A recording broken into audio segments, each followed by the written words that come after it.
Guys, may gagawin tayong kalokohan. Guys, kita nyo na hawak ko yun guys. Susundutin natin ang ilong ng aking pamangkin guys. Tingnan nyo ayun ano.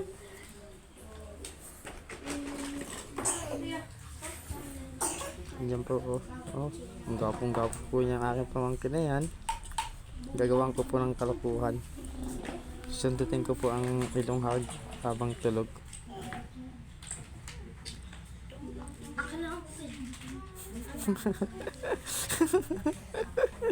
Yan po guys.